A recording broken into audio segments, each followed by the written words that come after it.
কেন champions trophy খেলছে না শ্রীলঙ্কা ওয়েস্ট ইন্ডিজ? কেন ক্রিকেট বিশ্বের এত ভয়ানক দল হওয়া সত্ত্বেও খেলা থেকে বাদ পড়ল এই দল? কারণ জানলে অবাক হবেন। 2025-এ চ্যাম্পিয়ন্স ট্রফির সূচনা হয়ে গিয়েছে।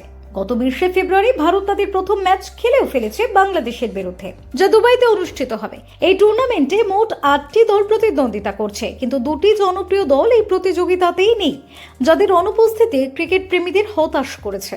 হ্যাঁ, শ্রীলঙ্কা ও ওয়েস্ট ইন্ডিজ এই দুটি দল এবারের চ্যাম্পিয়ন্স ট্রফিতে অংশগ্রহণ করছে না। কিন্তু কেন এই দুই শক্তিশালী দল এবারের প্রতিযোগিতা থেকে বাদ পড়েছে? এর কারণ কি?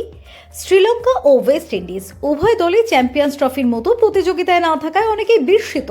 যদিও একসময় এরা ক্রিকেটের অন্যতম সেরা দল ছিল।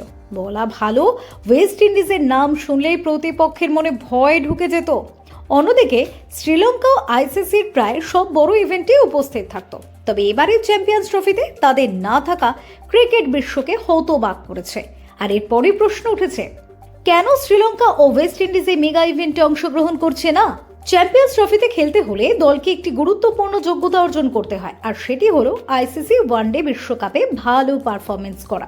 এই টুর্নামেন্টে অংশগ্রহণের জন্য দলকে বিশ্বকাপের শীর্ষ 8 দলের মধ্যে থাকতে হয়। কিন্তু যারা এই শীর্ষ 8-এর মধ্যে জায়গা করে নিতে পারে না, তারা চ্যাম্পিয়ন্স ট্রফিতে খেলার সুযোগ পায় না। শ্রীলঙ্কা 2023 সালের ওয়ানডে বিশ্বকাপ শেষ করেছিল 9ম স্থানে। সে কারণে তারা চ্যাম্পিয়ন্স ট্রফিতে খেলার সুযোগ হারিয়েছে।